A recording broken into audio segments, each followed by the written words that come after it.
I have my glasses on, which is how you know that this is the serious one. Let's talk about the Matrix Revolution. Let's talk about the Matrix Resurrections with spoilers.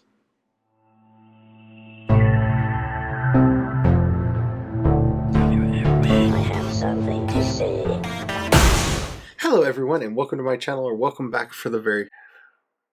Hello everyone and welcome to my channel, or welcome back, whatever the case may be. My name is Charlie. I am a non-binary sci-fi fantasy writer, very heavy on the fantasy right now, and I want to talk to you about The Matrix Resurrections. Now, if you're looking for a spoiler-free review, I've already done that. It is up on the channel already. Definitely go watch that one instead, because this is your spoiler warning. I will not restrain myself from this point on in the video, and I'm going to start talking about a few production things and then get into the story itself. I'm not going to be able to cover everything, mainly because this is not going to be a 5.5 hour video. I am going to control myself. I'm going to try to hit some of the major beats and some of the major themes that I want to talk about, and we will probably revisit this numerous times in the future. So just bear all of that in mind as we're going into it. I have my glasses on because I have the IMDb page up, because I do not want to misspeak when I'm talking about people. So if you do not want spoilers about The Matrix Resurrections or any of the previous Matrix movies that I may or may not reference throughout the course of this, you have been warned. Spoilers will happen freely as they arise. Okay? Okay, let's get into it. The Matrix Resurrections was directed by Lana Wachowski and was written by Lana Wachowski, David Mitchell, and Alexander Heeman. Now, throughout this entire thing, kept getting really strong Sense8 vibes from this movie. Well, they were co-writers on, and outright writers on episodes of Sense8, so okay, good. Instincts well paid off for that. They wrote a masterful movie. If you want my general reviews, and again, you haven't seen my spoiler-free review, definitely see that one first, because I'm not going to rehash all of that, because I could, and that would be time not well spent. We go into the story from the perspective of Bugs. Bugs is watching The Matrix. She's literally in the walls in the building. You know that iconic scene at the beginning of the first Matrix film where Trinity is talking on the phone? Yeah, that one. And Agent Smith comes and gets her? Yeah, that one? Yeah, that's the scene we open on, but Bugs is in the wall watching it. And the more you look at it, the more you're like, this isn't right. This isn't right. Something about this just isn't right. It doesn't really look like Carrie-Anne Moss. Sometimes it does, sometimes it doesn't. That doesn't look right. Something is wrong about this. And then Agent Smith shows up, and it's not Hugo Weaving. And I got very confused for a minute, because that's not Hugo Weaving. That's not what's going on here. But this is, wait, that's Yahya Abdul Mateen. That's Morpheus. Why is he there? Why is he taking on Agent Smith's point of view? And then madness and craziness ensues, and we see the classic fight scene and the chase, and everything's going on except for they catch Trinity, and they're about to kill her. And that's not how it happened in the movie. I saw the movie. I've watched the movie not that long ago, just again. That's not what happened. What is going on here? It's a trap. It's all a trap. The agents are after Bugs. They set this up as a trap. It's a honeypot to catch her, to kill her, and to wipe out the revolution. Oh my goodness. But it's not just that. She ends up running off with a Smith. That Smith happens to be Morpheus? Wait, what's going on? Why is Morpheus a Smith? I don't understand. How is he a sentient computer? We saw that he had a body. That doesn't make sense. He shouldn't be a sentient AI. I don't understand. What is going on here? It's very confusing. And I think a lot of people who were not willing to just buckle in and go for the ride, and this is where the movie lost them. This is probably where a lot of people checked out on this film if they didn't like it. Because it is a whirlwind of familiarity and difference, and it is so beautifully disorienting. It's like a surrealist painting, and the movie only gets more surreal from this point on, and I appreciate that with every fiber of my being. So what's going on? What is this movie actually about? Well, you see, The Matrix was actually a video game created by one Thomas Anderson that was very popular and spawned two sequels. He's now been hired and tasked by his overlords, Warner Brothers, to make a fourth Matrix game. Wait, what? Okay, so I'm calling Sophie from Mars and Steph's prediction right. They predicted that we would learn that The Matrix was a movie in the world of The Matrix. Movie, video game. I think that is too fine of a hair to cut. They were right, and I'm so here for it. Like, the moment I heard Steph say that, I was just like, yes, let it be that. Let it be that. And it was based off of, like, evidence from the actual movies that pre-existed. And if you haven't seen that, if you go to Sophie from Mars's channel, look for the video. The Matrix sequels are good, actually. And just enjoy. It's brilliant. It's wonderful. And so much more detail than I'm going to go into here. But essentially, there's a sequence at the end of the first Matrix trilogy where they're so careful to digitally replace the reflection in Neo's glasses. Throughout the movie, we see in one lens what we should see, the Smith that he's fighting, but in the other lens, we see the camera crew and the lights. We shouldn't see that. They very carefully went in and digitized the one lens, but not the other one. And this entire theory was spawned off of that, and it was right. It was 100% right, except for it's a game, but still, I'm calling it. I'm calling it. They were right. So definitely check that out if you haven't seen that video, or Sophia's wonderful predictions video, which again, I think she was more right than she was wrong throughout that. So, Thomas Anderson is, of course, the character that we meet in the very first movie. That is who Neo was in the Matrix before he was pulled out of the Matrix. Now we learn that Thomas Anderson is actually a programmer who works for Deus Machina, the God Machine. Whew. And I love that it's Deus Machina. It's not Deus Ex Machina, it's Deus Machina, the God Machine. He works for the God Machine, and there we find out that he has a very tenuous grasp on reality, that he's put so much energy and effort and overtime into making the first game that he kind of lost himself in it and had a psychotic break, had a full mental breakdown, and now he's afraid that he's having it again. Oh, okay. Oh, so much to dig in there, and so much to, like, break out. Okay. What this movie is about is systems of control. Whereas the first three movies talk about this fairly explicitly in how systems of control are set up to literally pull the world over our eyes so we cannot see what's happening. This movie demonstrates it in some of the most powerful ways. Thomas Anderson, Neo, is being gaslit by his company. But he's not just being gaslit by his company. He's being gaslit by his boss, who is being gaslit by the Analyst the whole time.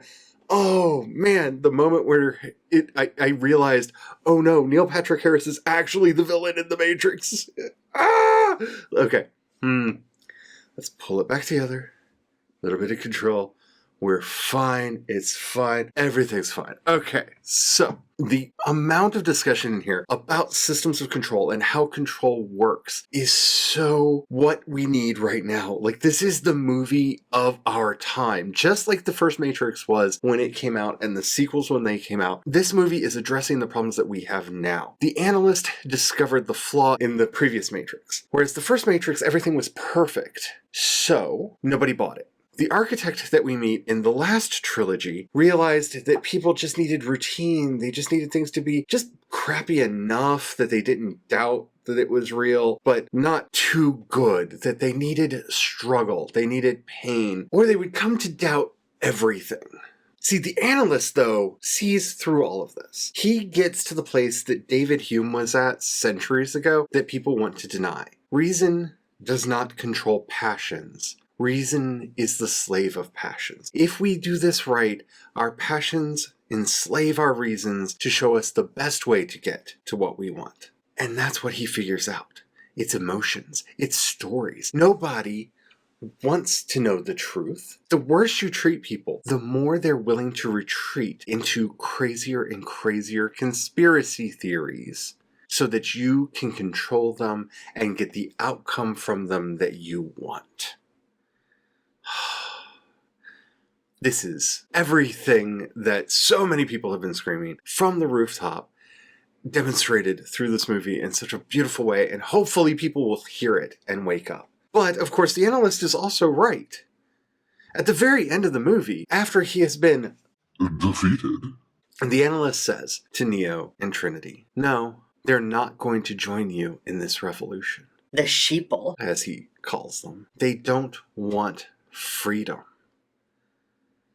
They want the lie. This is truth. This is the problem that every revolution has ever faced, from the American Revolution all the way through to every social change that has tried to happen. People don't want to face reality. When the Civil Rights Movement happened, when gay liberation came about, when women's liberation came about, the suffrage movement, Black Lives Matter, through to today and tomorrow and on into the future, people don't want to see what is clearly right in front of their eyes. So they tell themselves a story, they convince themselves that they fixed it, or at least did enough to try, it's as good as it could possibly be, and move on. And move on. Yeah, that's how the world works.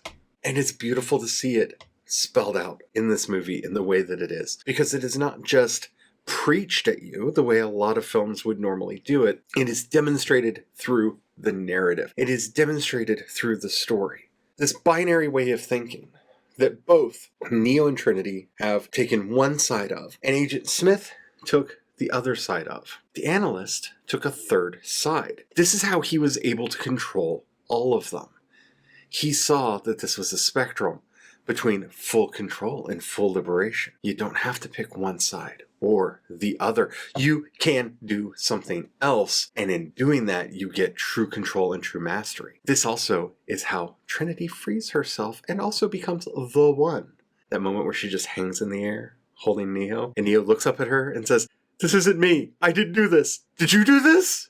Oh, just beautiful, beautiful masterstroke. Love this movie. Love this movie. And we can talk about passion and reason and the whole philosophy of the mind that this movie is dealing with here in so much more detail in the future. But again, I don't want these to be 9-hour videos, so I'm going to try to skip forward just a little bit. So Jonathan Groff playing the Smith, wonderful job. Have nothing bad to say about him. Yaya's Morpheus, on point. Jessica Henwick's Bugs is the most interesting character in the movie, and I want so much more. I want so much more. Kind of skipping through really quickly here, Jada Pinkett Smith is back as Niobe, and her Niobe is really, really good. The two surprise cameos, because I did not fully expect them to come back, but I'm so glad that they did. That's Christina Ricci as Gwen Devare, and Lambert Wilson as the Merovingian. Yes, the Merovingian is back and is Jordan Peterson meets QAnon. He literally just stands there yelling at everybody while the fight is going on because, don't you understand, we used to be cultured, we used to be fine, don't you understand? Like, I was just waiting for him to start shouting that the water makes the frogs gay. Like, I just... Because one of the main messages in this movie is how the story of liberation that the Matrix was twisted and distorted by the AI in the Matrix itself to give people a sense of fake liberation and fake freedom so that they could use terms like red pill and not understand what it meant and not actually have the experience of being red pilled, but they could distort the meaning of it enough to convince themselves that the lies they were choosing to believe were the actual reality, when in fact they had moved further and further away from what is true, right, and good. I love them going back and just talking about their own legacy like that, and how the terms like that have been misused so much these days. I'm not going to go into all the new characters, but they were so good. I was very excited to see most of them. Priyanka Chopra, though, I think was the biggest surprise for me in here.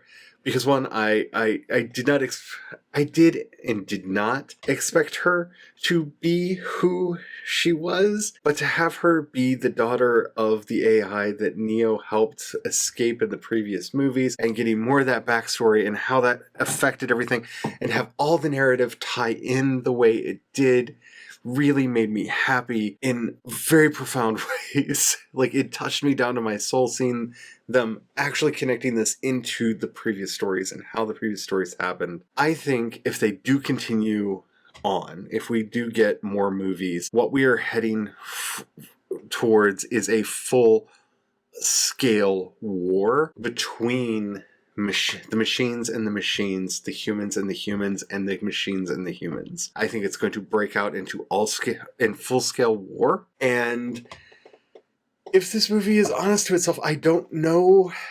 I can see several ways that there could be a happy ending. Sophie from Mars, I know I keep referencing her work, but I mean, she is so good. Sophie from Mars puts forward this idea that maybe there will be a place and a time where people can choose whether or not they live in the Matrix. I think that is interesting. I think that is possible. I think that we may end up I think that there is a path to the super ultra mega happy ending where we maybe see humans and AIs live happily ever after. Though, of course, not really happily ever after, because corrupt people will be corrupt and bad things will continue to happen. But you know what I'm saying. I think that there are so many paths forward from this movie and the story that they set up. But to me, the main conversation that needs to come out of this is the systems of control. From the way everyone was gaslighting Neo and Trinity, down to the fact that they gave her a husband named Chad who was a Chad. Like, they cast a living Chad meme to play her husband Chad in the movie. And again, just brilliant all the way around. But there's so much that there's so much good that could come from this film and the discussion of the philosophy and the ideas that came out of it, if we would just have that conversation honestly. Do I think that will happen? To me, the biggest spoiler of them all, no. No, I do not. I do not know what the consensus of this is on this movie. As with most of the movies that I watch, I tried very hard not to watch, read, or see any reviews going into this, so I do not know if it was received mostly good, mostly bad. I do not know. This is a show that could have only happened with the years of education that Lana has gotten from directing some of the massively amazing things that she has done since. I don't think that you would get this movie without Sense8.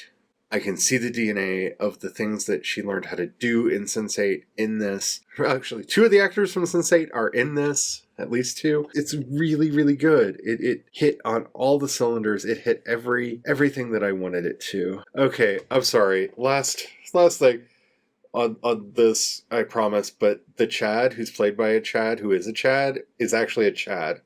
The actor's actual name is Chad Stalinsky. So, yeah. So the Chad who is a Chad is played by an actual Chad. And that makes me even happier to know that. I'm really glad I scrolled that far down to see that. Because, yes. Oh, why does that... That shouldn't make me that unnaturally happy, but it did, so huzzah! So yeah, this video has gotten long enough for right now. I will probably be talking about more in-depth topics from this movie, because I could talk about it forever, it feels like. If there's anything in particular you would like me to talk about, please leave it down in the comments. I would love to know, so I'm making videos that you actually care about. I am probably going to go into some of this in future stuff. My mind is just reeling right now. Like I said, I just finished watching this. I recorded the spoiler-free video. I'm recording this one now. My brain is on fire at the moment. So I'm going to leave it here. Thank you so much for watching. I hope you liked it. What did you think of The Matrix Resurrections? Let me know down in the comments. And don't forget to like and subscribe for all the new content that will be coming up on this channel in the not too distant future. A lot of stuff is coming in the new year. I have lots of plans. So let me know what you think. And until next time, be wary of the systems of control that are trying to keep you down, because you are indeed trapped in the Matrix. The world is an illusion that has been pulled over your eyes. You can see through it. Until next time, have the fun. Bye.